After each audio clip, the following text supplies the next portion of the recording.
Nerd could rise up. It could get elevated. Nerd could rise up. It could get elevated. Dun, dun, dun, Nerdcore used to be just a made-up word. MCs shied away from. dun. There we go. Dun, dun, dun, dun, Dun, dun. God, it's so bad. So bad. But welcome to part 2 of the Nerkie and Every Man's Guide to Nerddom, where we are two 40-something-year-olds who talk about pretty much whatever we want. And I'm Chris. And I'm What was Kyle. that? And I'm yeah, Chris. That was a rough one, Chris. That was rough. And I'm Kyle. If you guys were here earlier for the other episode, we're now doing part 2 of Bad Batch, the new season 3. We're in episode 2. Our second release today. If you guys didn't watch the other one, you hadn't caught the intro, then like, subscribe, all those things. If you want to hang out with us in person or like converse or whatever, there's a link to the Discord in the show notes down below. Check that out. Below, if you want to hang out with us live and in person and not just chat with us in person. Chris and I are both on Twitch. You can find Chris under Guyver Unit 01, GUYVERUNT 01, myself under KSIG, K_SIG. So find us, hang out with us. We do cool things occasionally. Once in a while. Once in a while. Like right now, we're doing 2 episodes in one day so we can get kind of sort of caught up, technically halfway caught up, right? And so in the prior episode, we talked about episode 1 of season 3 of Bad Batch. And we, for you guys that are new, we do these nerkies, which is supposed to be a nerd quickie. It never turned out that way. It ended up being like, we thought we were going to do these as little shorts, like little 15-minute things. Nope. We end up breaking them down. Nope. So Chris and I, we watched this together through means, and because the normal mean doesn't work anymore. Nope. Good job, Mouse. Yeah, thanks, Mouse. And so we take these scene by scene. Last episode was really good. Yep. Really like that one. My 4 thoughts on this one a little bit. Foreskin on that one. Yep. Yep. We're just going to get this going. Is we've talked about sometimes there feels like filler episodes, and not necessarily that they're bad, but they just do like little bitty things to continue the story, and we hope that there's going to be more. This one felt filler-y to me, filler-ish. Like the story, unless there's something coming later, which there could be, I feel like the story could have progressed without this one. Still liked it. Still a good episode. It just kind of felt like it could have. I can see where you said that. I think it's going to play a bigger part because I think this shows desperation in this episode. We'll discuss that. Yeah. And like obsession, I think this episode represents too. A little bit. There was some really cool things that came out of this episode, or some stuff that I thought. My daughter watched it with me, even though she hasn't watched like any Bad Batch. And she saw some of the same things that I saw that I was like, ooh, that's interesting. And so we'll talk about that when we get to the scary parts. Now, to preface, our last episode was a little bit longer. I have a feeling this one won't go as long. Say that. I say that, but like the action-heavy episodes are kind of hard to talk about. There is some really good deep stuff that happened in this one with the finding of other clones and things. Also, if you guys don't know, we're going to spoil the crap out of everything as we talk through this. So if you haven't watched it, you don't want to be spoiled, stop now. Well, I'm pretty sure you all don't want us to explain punch, kick, punch, kick. Yep. It's all in the mind. Yep. And it'll go smoother. Chris has controls of the video now, so I'm just not letting things run. So I'll go from there. Yeah. So part 2, Paths Unknown. Yeah. Go ahead. What were you going to say? Oh, no, that was it. Okay. Paths Unknown. And we start where we left off was Omega was depressed and got her toy back. Mm-hmm. And this episode has 0 to do with that. Nothing to do. The beginning of this episode, I was trying to, like, I guess I got a little bit of it, but I felt like I was missing something. Hold on, let me mute the sound here because it's blaring. Oh yeah, I've got it muted so I can't hear anything. Okay. Just afraid it'll show up on your stuff. Oh. So you see this big, beautiful castle, and then someone steps onto this thing and it's like an electric. It's electric. It's electric. It's like electric floor. And you can tell it's one of those oh, what's their species? The devil people Mm-hmm. with the horns. But except he's wearing a really cool Star-Lord helmet. The whole horns. armor setup this guy has is pretty awesome. It's cool looking. Mhm. And he says, "Who dare summon me here to question my loyalty?" And I just completely I bragged on giving you the controls, and here we I are. just completely redid all that and went to the wrong. It went forward. There we go. There you go. Summons my loyalty. And then the charges against me are false. So we can tell this some sort of trial. Roland, stop wasting our time, Captain. Confess your crimes and we may show mercy. This guy has one of his horns chopped off. Yeah, he's been debilitated. And he's saying, you know, your accomplice has been captured, told us everything, and you've got this lady sitting on the throne. Obviously, the ruler of whatever we're looking for, or the boss. I'm trying to remember, what is this species called? I need Look that up. to have my chromes up. All right. And this is then she hits it and she goes, "You are guilty of conspiracy against this family." Any last words? Her name is Lady Durand, I believe. I'm just looking up Star Wars devil species. We can see. Nope, not that one. Not that. Maybe that one. I want to say it starts with a D. That's not them. That's not them. That's not them. I want to say this so wrong. Devaronian. Devorian. It's like Devaronian. That looks pretty close to right. Devorian. We'll just call them Devorians. I don't know if that is. And so her name was what? Her name is Lady Durand. And I was listening and I go, why do I know this voice? Because, you know, Kyle and I like to play Who's This Voice Actor? Mm-hmm. And then it hit me who it was. Angelica Houston. Ah. Oscar-winning Angelica Houston is now Star Wars canon. That is Devaronian. There we go. Devaronian. This syndicate has grown weak under your rule, Lady Durand. So she's in charge of this syndicate. So it's a crime syndicate. Yeah. She was mentioned before. So I'm pulling up the old Wikipedia. Yeah, she was. I can't remember. She's like, weak, you say? Who agrees? And you look up and you see all these guys in similar armor, just with their arms crossed. And he's like, cowards! So she goes, "You're dismissed, Captain." She hits this button and he falls through the floor. Very Jabba-esque. Very Jabba-esque. Here's something note about her. So this race, the females have mostly been depicted lacking horns throughout canon. So she's different. Maybe that's why she's in charge. Yeah. I mean, look how luscious her horns are. She's got some girthy horns on her face. It looks like a mandrake root. Yeah, so she's the female crime boss of the Durand family, active early Imperial, mother of Roland Durand, male criminal. Yeah,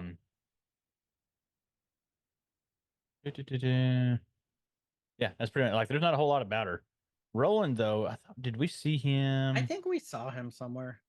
He's been in maybe several episodes. Yeah, he's been in indirect mention. He first showed up in the one she was mentioned. So we've seen him once before. He actually was part of the group that took over Sid's parlor at one point. Okay. Yeah, because that whole spice deal and the Pikes. Yep. Oh, yeah. Yeah, that's where he came in. Yep. That was Infested was that episode. That was season 2, wasn't it? I believe so. 13th episode. No, it was towards the end of the first season. Okay. Yeah, it was the end of the first season. So yeah, we've seen him once before. That was where it was. So she said, "Who stands before me next?" And then he nods, and then beep pop beep pop. We see a Pike come in with his little helmet, and little baby head. Mm-hmm. And then in comes Hunter and Wrecker. They just push him. And notice their bright armor is beat to hell. they look so rough right now. And that was the first thing I noticed. Like every season, we've seen a little bit of change in the armor. Every time there's a big event, we see their armor, very, very, very. Now it just looks, I don't want to say unkempt, but they've been through some stuff. Yep. And so Absolutely. I think this kind of relates to, we've talked about the passage of time in the last episode, trying to figure like how long it went. And it kind of sort of comes up, they dance around it. Yeah. Later in the episode, they just say it's been a long time. Or too long or whatever. But you can tell like they've been through some stuff since we last seen them. Some additional stuff. Some medicinal stuff. Medicinals.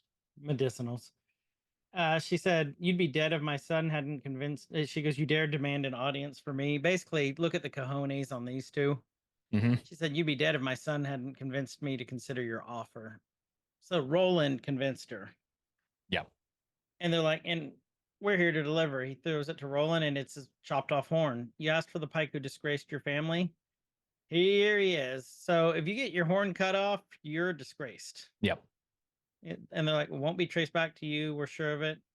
She's like, "Take him below." And the pike's like, "No." Why My did they tiny drop him head. down the hole? I don't know.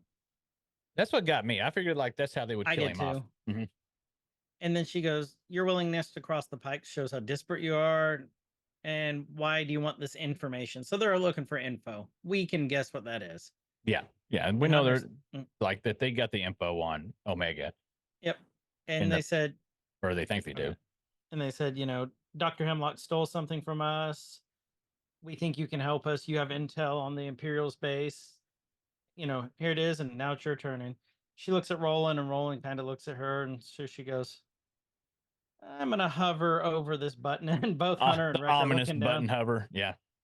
And then all of a sudden, the floor comes out to the throne, and she's like, "Go, go! I'm Angelica Houston. I need not speak." Roland comes over, stands on the door, so they're not going down now. Mhm. And he's like, Roland says, "Hemlock's empire, he's hidden. One of our sources came across these coordinates linked to a base." He's like, "They've been verified."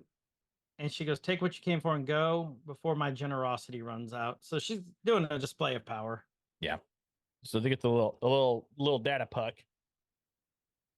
And he, Roland wishes him the best. And so yeah, he really think, does. they he had said, "I hope that. you find what you're looking for." Yeah, back season 1, the little fallout ish or whatever, little conflict, and maybe they're good now. Because they gave back his horn. Yeah. And I noticed there was a lot in this episode of like prolonged stares. Like the scene lasted like an extra, 10 seconds here and there. Like, we're gonna look a little bit longer. Like, are they filling time? Yep. Whatever. Now we're back on the Marauder, and Hunter, you can tell, is not the computer guy because he's hunched over it, and look at his fingers. He's chicken pecking with 2 fingers. And you see the Easter egg? I did not catch it the first time. It was a good. Ket's glasses are in the foreground, broken. So they've recovered his glasses. Mm-hmm. Well, we saw that. Didn't he get those at the end of last season? Oh, in the wreckage? Yeah. Maybe. They got those, I don't remember. I need to go look at that. Well, I remember seeing those, and yeah, it was Stitch, Ben, tell us. No, it was Hemlock threw the goggles at him. Oh, did he? Yeah, or Hemlock had the goggles when they were back in Sid's parlor. Oh, okay, yeah. Yeah. You're right. I remember some things for once. Things and stuffs.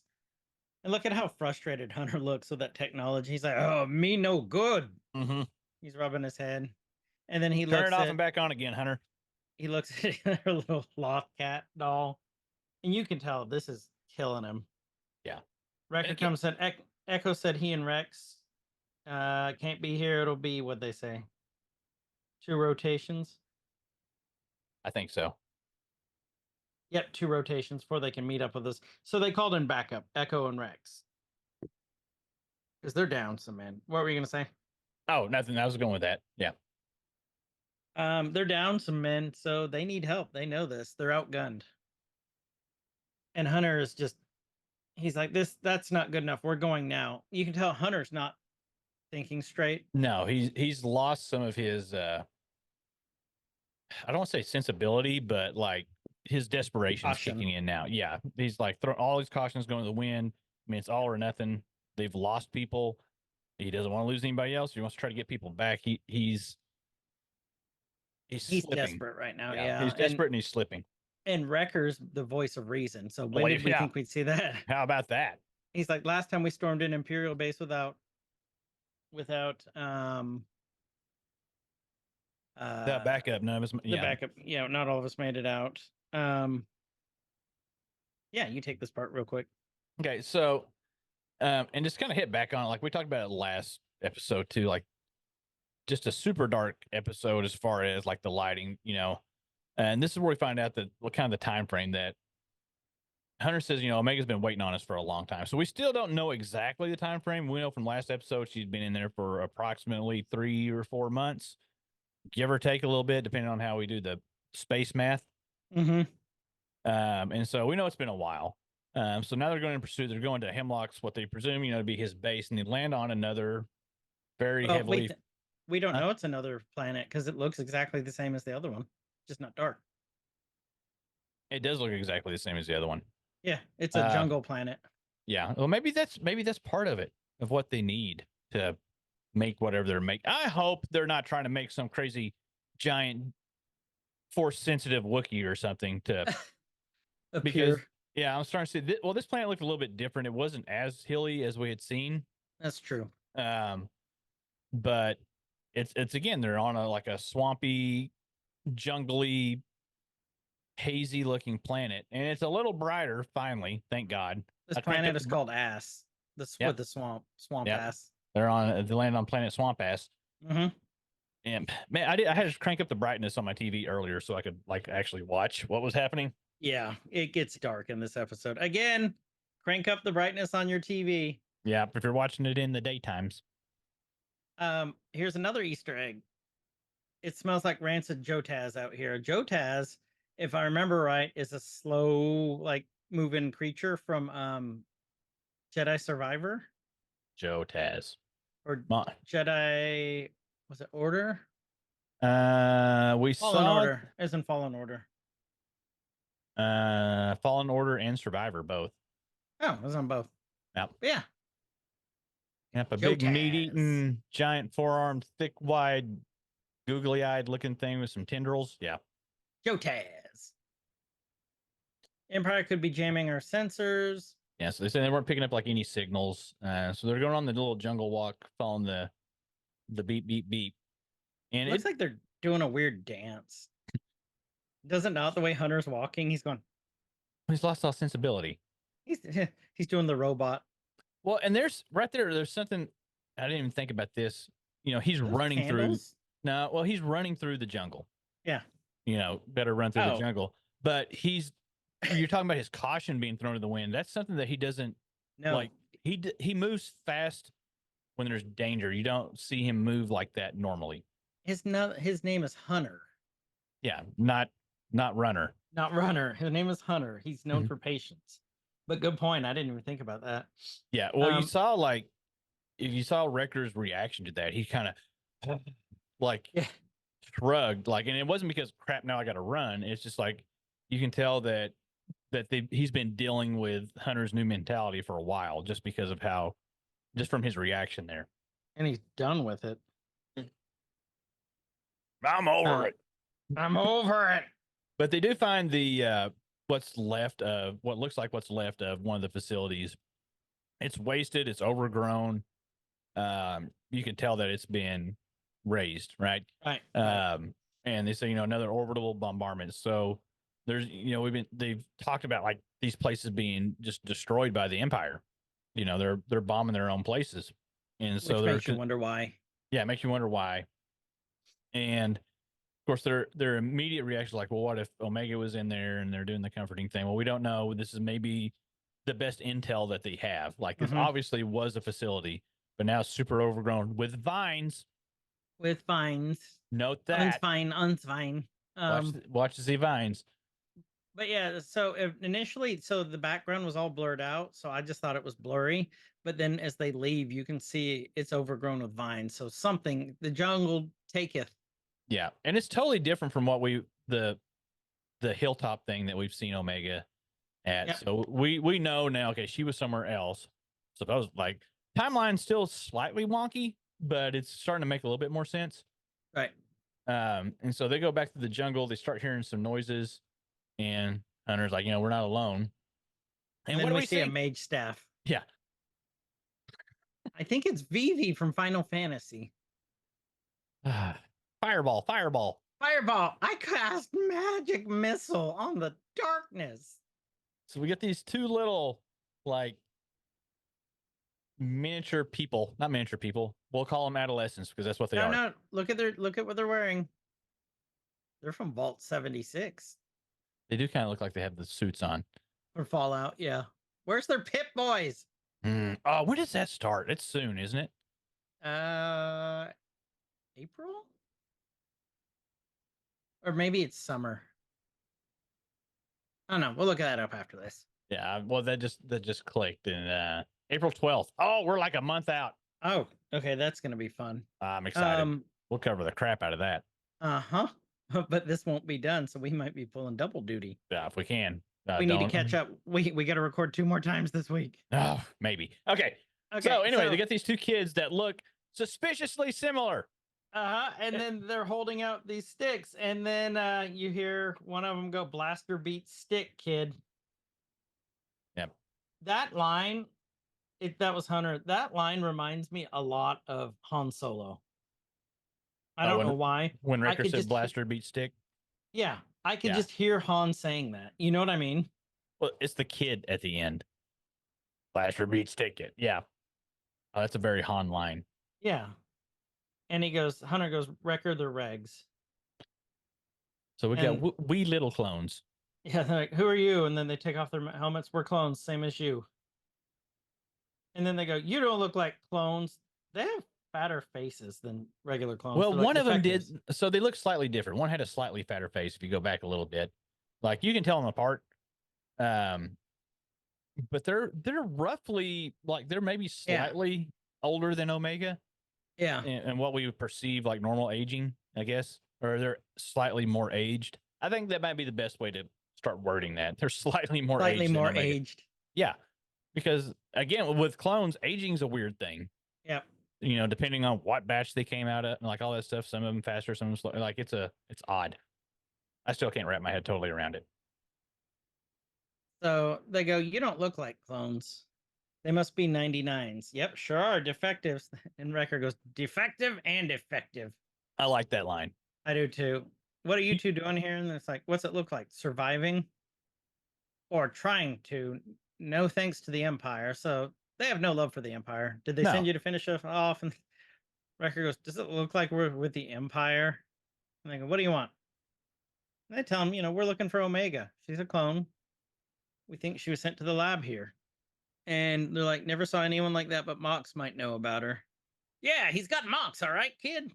Mox, I don't know. When I heard that name, I felt like that should be familiar, but maybe that's a... No, Mox isn't, but his voice is. His voice is? Mhm. Okay. And they're leading him to... Don't look it up yet. I want to see if you can get it. Oh, you can't hear it, though, so it doesn't matter. They're like, "Don't touch the vines. Here, we'll lead you to Mox." And the cadets like, "When the Empire transferred us off Camino, we thought we'd get more training. They were holding us prisoner here, and they were draining our blood." Like, "What was the Empire doing here?" And they're like, "Whatever they wanted. At least we escaped before they destroyed the facility. And you survived alone here ever since?" And they're like, "We're soldiers. Or we were supposed to be." And they're walking. And if you notice, they both hit the vines. Wait, but then it was smaller vines. Oh, well, yeah, those are the little vines. You don't got to worry about those. You worry about the big ones. Apparently. And then Wrecker hits the big elephant dong like vine. And it is kind of veiny. It is very veiny. And it picks up and starts moving. So they start firing at it, and they're like, "Run, don't fire." They get hostile when it shoots. And he goes, "Wrecker, you mean it's not already hostile?" Yeah. So we got this weird tentacle. Horn going on. No, it's not. It picked up Wrecker, and Wrecker's like, "Oh, Chavo." And then Hunter cuts it and some goo comes out of it all over Wrecker. Really? Did it not? It did, but okay. Did it not? It did. It did. So we had a vine fight. I would come to this party, but it's a real vine party. Yeah. Real vine fest. I give up. Yeah. So they run off, and then they're all out of breath, and well, the adults are out of breath. Yeah, well, the kids are used to running from them, apparently. Yeah. And they go, "What was that stuff?" And they're like, "Slither vines. The Empire made it. Some kind of experimental weapon until they lost control of it. So now we know what the vines are." Mm-hmm. Probably why they ordered a base Delta Zero on their own facility will be safe. They haven't spread up to where we're bases, they're like, yet. Yeah. They're like, at this time, don't touch anything. So I've got some theories on this thing. Whenever we see some more of it later. Yeah, like I do too. Okay, well, we'll talk about the theories at the end then, because I think we need to see more of it to fully express the theories. So they get up to this little cave. They find their, when they said Mox, I was thinking like, okay, we're going to find an older like clone that was left behind. And like, no, we got three little fellas, all approximately the same age as Omega or same aged as Omega. Yeah. And so I'm guessing Mox is their leader. Yeah. The best way He looks a little older than the other two. He does. He's a little taller. And so they're explaining like, Hunter. Mox tries to attack him at first. Yeah. Because we got new people at camp. They're really just kind of like in a little cave thing with some fire. So they're just explaining like we're here for somebody else. Like we're not violent. They explain the violent, situation. They're extremely violent. Yeah, they're very violent actually. So when Mox starts talking here in a sec, he's like, "Never saw a girl around the lab." I'm like, why do we know this voice? Why? We've heard this before. So I had to look it up because I knew I heard his voice. It's Daniel Logan. Voiced a lot of the cadets, or all the cadets, didn't he? Did he? He voiced young Boba because he was Boba Fett in the movies. I had because this one's the other two are voiced by someone else.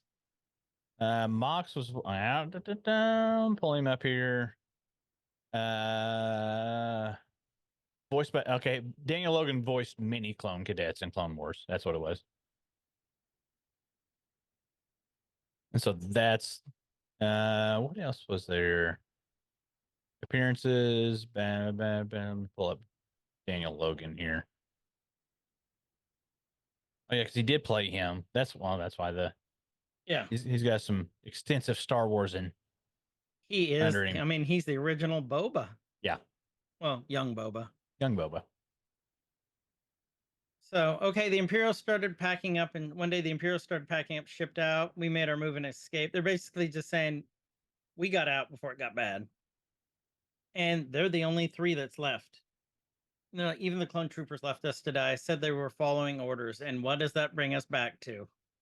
Good soldiers always follow orders. Yep. And they're like, we can take you someplace safe, but we need to find out if Omega was here or where Hemlock took her. And they're like, let us know. There's got to be something in the base. And they're like, one of the control panels was still intact during our last scout. And they're like, we tried to use it, but there's no power. And they're like, can you guys take us? No, it's covered in slither vines. It's bad. We can't do that. And they're like, Mox is like, it's a suicide mission. If you're on your own, if you go. I was waiting for like Wrecker to be like, those are our favorite kind of missions or whatever. Yep. Like we're used to that. Like I was waiting for a good Wrecker line there. But there was none. But Stax is like, hey, Mox, they need our help. I'm going. Mm-hmm. And that's that's what you want in those soldiers. Yeah, Mox didn't have enough moxie to. He had no Mox. Yeah, to step up. Good job, Mox. You can kind of see the little age difference with him there when they're standing. Yeah, Mox is a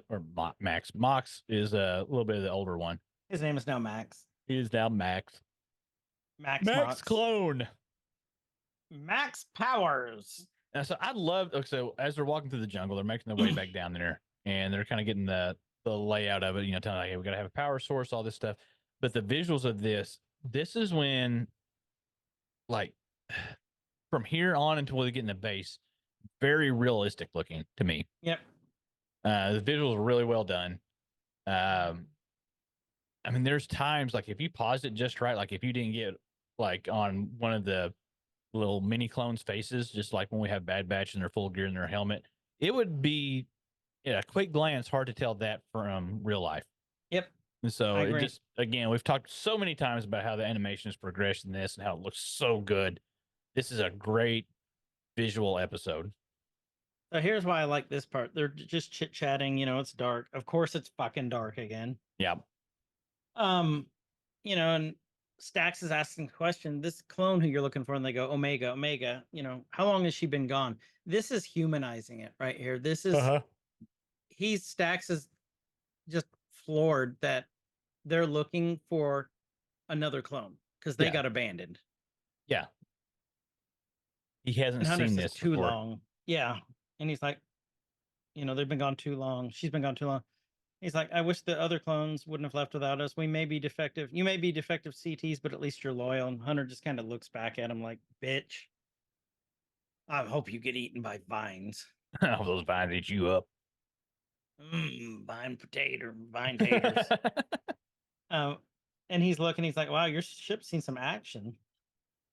Some people call it a jungle vine. I call it a slither vine. Yeah. I call it a happy Friday night.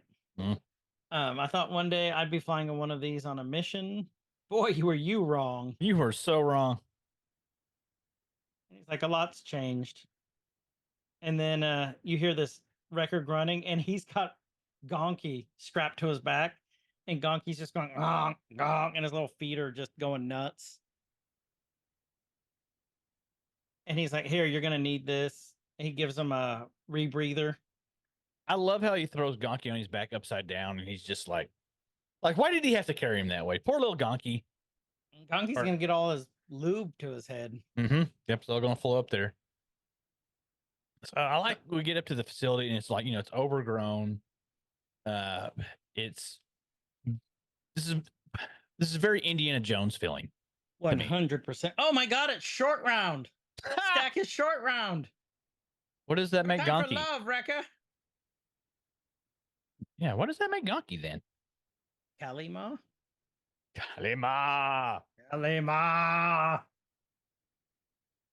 But they're walking through. We could describe this, but they're walking through the darkness and the base. Hearing creaky bass sounds, and there's, you know, spores. Like my bag. Do you have spores on your back? Oh, creaky back. Oh, I might have spores. I never looked back there. So they talk about the experiments, and like they said, like, we don't know anything. What's going on here? Yeah, whatever it was, it wasn't good. I keep waiting for like some Last of Us stuff to start happening, like the But oh, excuse me, had a yawn there. The vines start acting up, so now we're in Evil Dead territory. But 100. That's exactly what I thought on this. Yeah. It really was. And so I think, okay, so you can see whenever they chop them up, you see like the goo, but you also see the poof, right? There's like the spore poof. So I think that it's just spreading more. But then when they cut one off, it grows legs. Yep. And then they run away. They skedaddle. You know what they look like? They look like they look like a combo of those little things from the Resident Evil, the crawlers, kind of like those, just the way that they are.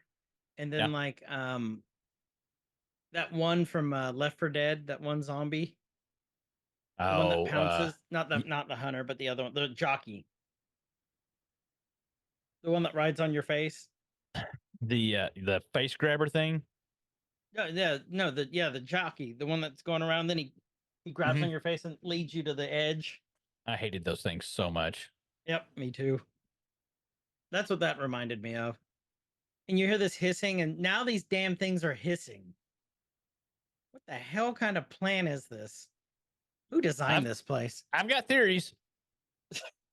I've got What's theories, theory? but What's we gotta theory? wait. We gotta wait. Okay. We gotta wait till we get to the end, so they're fully You say seen. that little bud. It's not even a good kind of bud. Like, yeah. It was green. Let's get their ship out of here. Like now, Mox and the other guy Dax. Deek, like- Dax.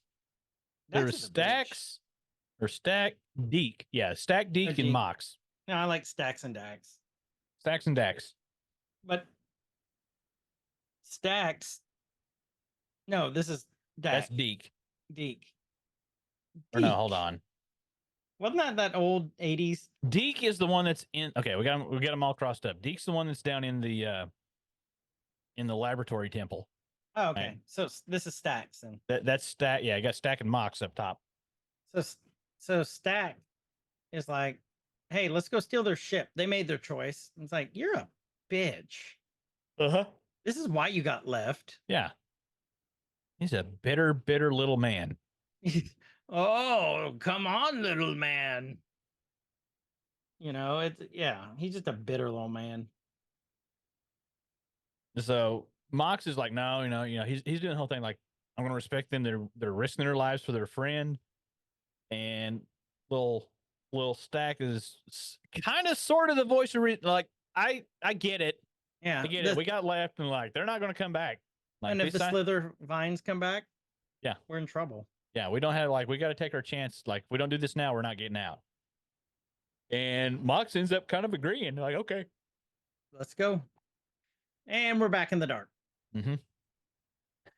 Trash and just stuff laying around everywhere. In open sky, Decimated where the bombs. Open. Yeah, where the bombs hit. And gurgling liquid. The bog of eternal stench is below them. Yeah, see, this is starting to lead into my theory of what this thing is. So. Did they reuse it in Labyrinth? The bog of eternal stench. No, but I feel like it got reused in episode 4. Okay. Oh, the trash compactor? That's kind of what I got a thing. See that. When we get there, I got the thing. So I got a thing. I think I know what you're going for, and I got one that's kind of opposite. Okay. All right. When we get there. They're like, oh, that's gross. They're like, we're in agreement. Like, there's the console. Come on. Oh, yeah, this is Deke. Yeah. The conveniently placed console that somehow survived the bombardment to help continue the plot. Dun dun dun. Yeah. That wouldn't be plot armor. That'd be like a plot MacGuffin? No. Plot 98. Plot 98. And so we got more gurgles, and poo gas bubbles. It's got poo gas. Really, they're just making their way through a whole decimated. Making their way downtown. Around bogging and vines and consoles. Bogging and stuff. But whenever the stuff falls into the murk, it's gone.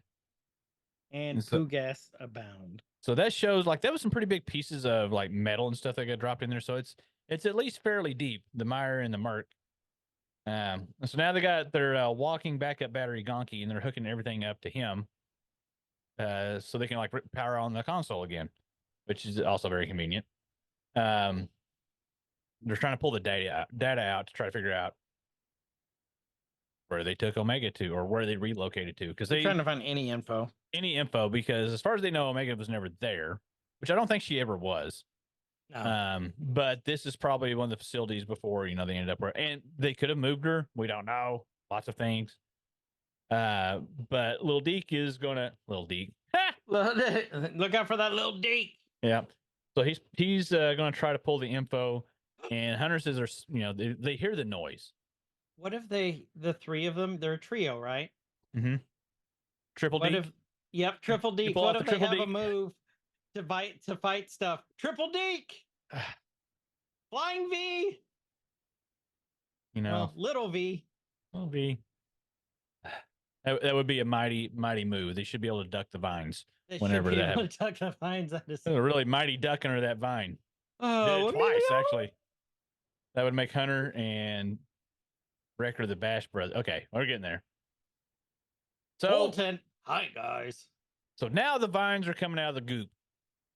And of course they're firing, pissing them off. Exactly what they were told not to do. Yeah, don't make it angry. I think it's one giant hive mind vine. And so it remembers. It's the same Same thing. It's got to be Yeah, all and one creature. And the goo is rising. And then we see the two little bastards hot wiring the ship. They really need to redo their ship. That's because so this is easy to like break the into. second.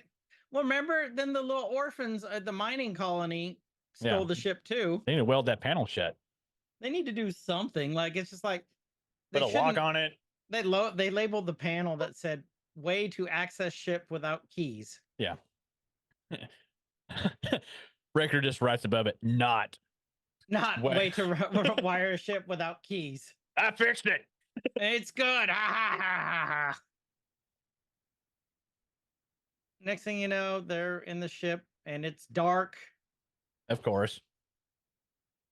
And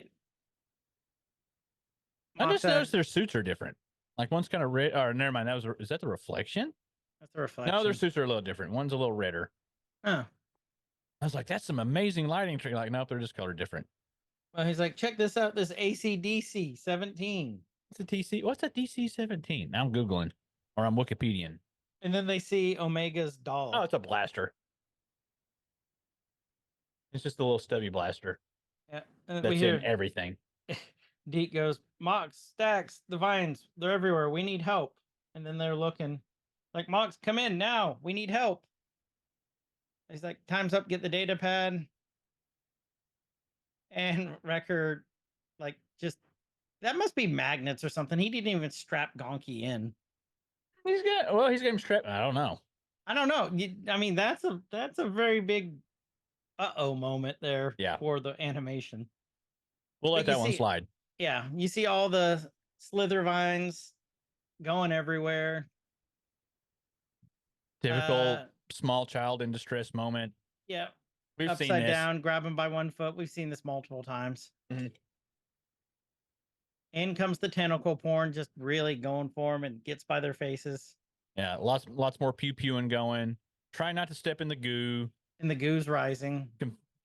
I see some bad goo rising. I see Gonky on the way. So many tentacles. They're huge. Huge tentacles. I've seen big tentacles before. Okay, so now the Marauders like wobbly flying down for the kid that was the best pilot in his class. He's not very stable. No, he didn't even take Flyer's ed. No. And then the big tentacles are there. The little tentacles are jumping on him. Got lots of pew pewing and some the winches dropping down. What's her name? What? The winch? The winch? The bar winch? Beer winch? No, winch. WINCH, not WENCH. Oh, well, I got all excited. And I'm like, oh, man, they found a beer winch on this planet? That's what I said. Booty traps. Booty traps.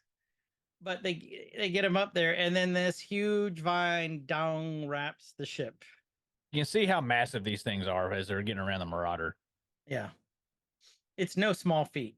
And then the maw comes out from... Yep. Okay. So what did this make you think of? So as they're we can see the mouth of the thing. The Sarlacc pit. Mm-hmm. Mm-hmm. I'm wondering if this is their attempt, the Empire's attempt to clone a Sarlacc. I really hope that's not their intent of everything. Instead of in jungle conditions. Yeah, jungle Sarlacc. Junglac. What is it? I wonder what this thing is. Hold on. But that's what I thought when I saw it. Like, it looks very... it looks like the Sarlacc pit. Yeah, with tendrils. Yeah. Okay, hold on here. Season... There's got to be a name for this monster episode, or season 3, episode 2. I should have Googled earlier. To find creature. Oh, the DC-17 interchangeable weapon system that includes pistols, blasters, and hand blasters. It's a Nerf gun. It's a Nerf gun. What do we got here? Oh, we got something here from CBR. It's like, is that a Sarlacc? What do they call it here?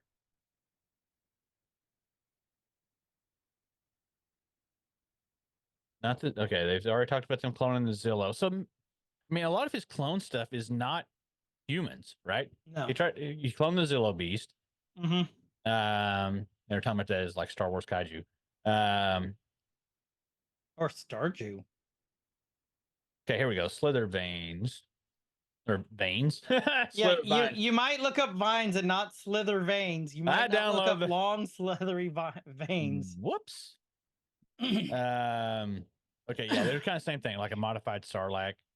Yeah, like I said, I wonder if it's the Empire's attempt at cloning the sarlacc. There's not a lot Something of under their information. control. But Star Wars. Oh, this is cool. Supposedly, okay. Supposedly, according to Star Wars Card Traders, which is, I guess, a game that is canon. Descriptions say the sarlacc are born from spores that are released into the air and can survive the vacuum of space. And they only bury themselves at maturity, meaning the first 30,000 years of their existence, they are mobile, tentacled creatures. Oh! What? Oh, what? Yeah. So the they are sarlacc. sarlacc. Yeah. So that could very well. They are sarlaccs. Yeah. Modify the code, make runner vines. A new way of the sarlacc. Okay, so yeah, it's a genetically modified sarlacc. Huh. See, We were okay. right. Yeah. Well, We got one. We got one. I was really I was worried when I saw it like coming out of the goo and stuff that all this is going to lead to they were just wanting to make a better trash management system, and then it gets scaled down to what we see in episode 4. That was my worry on that. Mm-hmm. But it wasn't. They were just making another sarlacc. Like you do. Mm-hmm. Like one does. Now I'm gonna read it more about juvenile. I'm more interested in this now.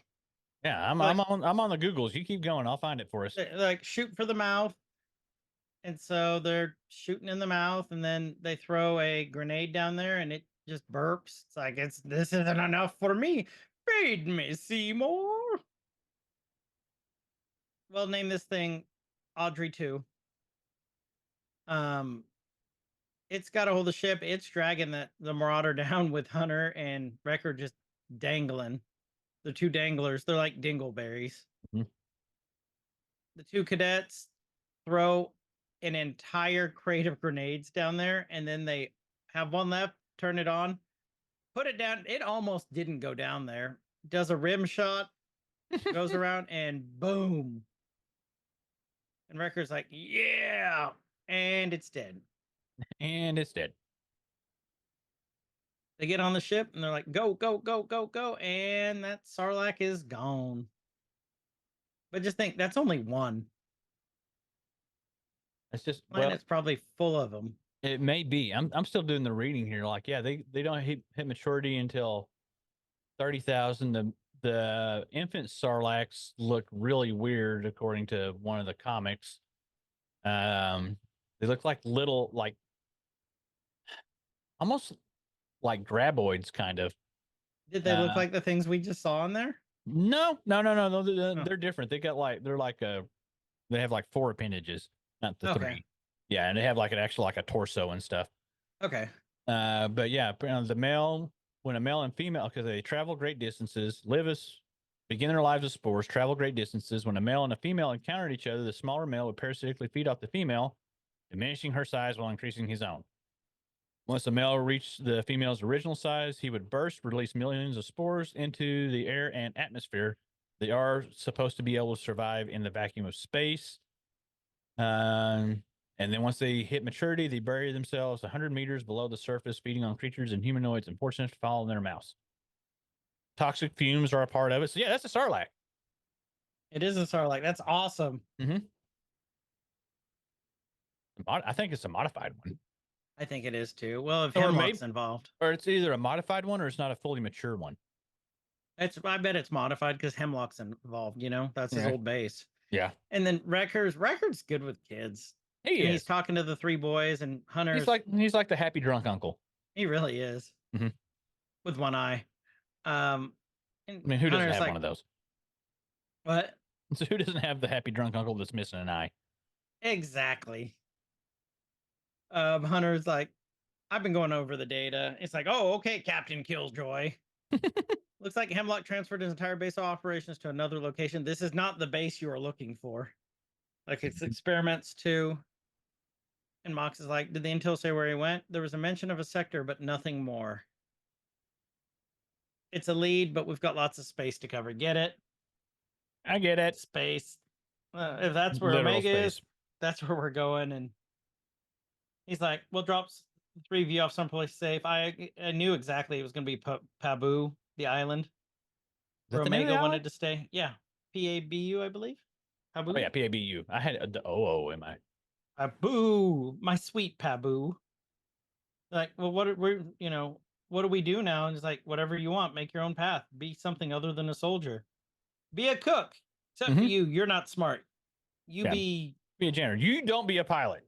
You don't be a pilot. You do Yeah. not touch anything. No space Ubering for you. Anytime he tries to You touch spoober. tries to touch a ship, Wrecker smacks him in the back of the head. No. And then we end the episode with going camera view down onto the Lothcat doll. And that's the end of the episode. So some things that we can pull out of this one. I mean, we already know that Hemlock. Oh crap! What was the other thing that he cloned the electricity? The Zillow Beast. Mm-hmm. So he's. What is his end game? That's what I'm trying to figure out here, because the clone experimentation that we've seen, And he hates clones. and he hates clones, so he's getting blood and what's he trying to do? Maybe it's not a force sensitive clone. Maybe he's trying to make a force sensitive, like, all new being. So if I remember my lore correctly, and I'm sure I'm going to get corrected on this by like Ben or someone. Please do. The Sith planet where the Sith homeworld was, in the books, like all the beasts there were able to use the Force. Oh. So, and that's kind of a legend now, because you've got Force sensitive beasts. We've seen that in like Clone Wars and everything else. But like every creature there was Force sensitive or could use the Force. So I'm wondering if that's what he's going for. Can you imagine a giant mutated Force sensitive sloth that you could ride into battle with armor? It's the slowest. No, but they modify it to be fast. Well, then would it still be a? Can you still call it a sloth if it's a fast sloth? A slast. Slash. It would really speed up things at the Animal DMV in Zootopia. And then his name That's would the be end game right there. He's like, Well, he's really just trying to make a fast sloth. And to then the work at the fast space one will be DMV. named Sloth. Mhm. And Well, then they that's- just find out he's doing cocaine. I'm really curious how many episodes they say there were going to be, 13 or 10? 13 or 15, I thought. 3 bad batch. I can't type. Number of episodes. You think we would know this? 15. 15, and we're already 4 in, so we got 11 left. So I'm going to guess it'll be pretty soon. We'll figure out what his end game is. I'm thinking about 3/4. I don't think that's going to be a final episode reveal, because there's bigger things to reveal other than what Hemlock's been working on, I think. Right. Unless that's a super big reveal, which it's not really shaping up that way. Like, it's a big thing, but it just doesn't feel like, because we're seeing a lot, like we said, the things that he has been working on. He's working on like literal bioweapons, like biological things that can kill you. So I don't know. I don't know either. Like, We'll find out. I've got theories, Mhm. but I don't know for a fact. I got faith that they're going to wrap this up really well. Well, you've heard my theory. Like, I think Omega will die. They're trying to make with Omega, because they're trying to get her blood, the Force sensitive clone. Yeah, maybe that'll be that could be the thing. Yeah, Technically, she is a Force sensitive clone, but it's never actually been confirmed. Maybe she, at the end, she gets back into a corner where her only choice is to make a life or death decision. If she lives, they're going to be able to get her stuff, and she does something heroic, and it kills her. So they can't get the DNAs or whatever they're using. I don't know. I Hmm. mean, like I said, we got theories, but I think that's where we're going with it. Yep. Or she goes to the dark side. She Dun, lets the dun, hate dun. hate flow through her finally. Because he's like, you took my straw. Mm-hmm. Yep. Yep. And it turns into this whole thing of her trying to get her little lost cat doll back, and that's why she becomes Darth Omega. Yep. Or if anybody's actually made fan art of like Darth Omega. I bet they have. I bet it'd be awesome too. So tell us what you think. We're gonna try, if we can, to record again this week, 1 or 2 times. Yep, we'll attempt. I know we got some more esports stuff coming up. That We have softball season just started, so yeah. but luckily we have practice on Sundays and Wednesdays, so should be good the rest of the week. I don't know. I'll get with Kyle. We'll figure it out. We'll figure it out. And then yeah, and hopefully we can be streaming for you guys next weekend. Hopefully. We'll try. But with that, this has been Everyman's Guide to Nerddom. I'm Chris. And I'm Kyle, and wherever you guys are, please have a great evening, nighttime, morning time, whatever time it is, and please be good to each other. Stay fresh, cheese bags. Nerd could rise up. It could get elevated. Nerdcore could rise up. It could get elevated. Nerdcore used to be just a made-up word.